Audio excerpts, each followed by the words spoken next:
Hi అండి, blue క్వెరాక సిరప్ని ఎలా తయారు చేయాలి ఈ వీడియోలో చూద్దాము. ముందుగా ఒక ప్యాన్ లోకి 1 కప్పు పంచదార మురిగేంత వరకు నీళ్ళని వేసి దీన్ని ఇలా మరిగించాలి. ఇలా మరుగుతున్న పంచదారలో దాల్చిన చెక్క ఒక చిన్న ముక్క వేసి దీంతో పాటు ఆరెంజ్ జస్ట్ని వేసుకోవాలి. ఇలా వేసిన తర్వాత ఇందులోకి 1/4 కప్ ఆరెంజ్ జ్యూస్ వేసి దీన్ని ఇలా మరగనివ్వాలి. ఇది ఇలా మరుగుతున్నప్పుడే 1/2 teaspoon blue gel colour ని వేస్తున్నాను. ఇది వేసాక బాగా ఒకసారి మిక్స్ చేసి ఇందులోకి 1/2 చెక్క నిమ్మరసాన్ని ఇలా పిండుకోవాలి. ఈ కన్సిస్టెన్సీ వచ్చేంత వరకు దీన్ని మరిగించుకోవాలి. ఈ సిరప్ ఇలా ఒక పాకం వచ్చిన తర్వాత స్టవ్ ఆఫ్ చేసేసి ఇలా దీన్ని వడపోసుకోవాలి. తర్వాత పూర్తిగా చల్లారనిచ్చి శుభ్రంగా కడిగి తుడిచి ఆరబెట్టిన గ్లాస్ జార్లో నిల్వ చేసుకుంటే రూమ్ టెంపరేచర్ లో అయితే 1 రోజుల పాటు అదే ఫ్రిడ్జ్ లో పెట్టుకుంటే మనం వాడుకున్న రోజులు నిల్వ ఉంటుంది.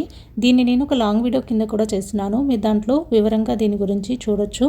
ఈ క్వెరాక సిరప్ తో బ్లూ లాగన్ మాక్టైల్ ఎలా తయారు చేయాలనే వీడియోని ముందుగానే అప్లోడ్ చేస్తున్నాను. చూడాలనే ఇంట్రెస్ట్ ఉన్న వాళ్ళు ఆ వీడియోని కూడా ఒకసారి చెక్ చేయండి. వీడియో నచ్చితే లైక్ ఇవ్వడం మర్చిపోకండి.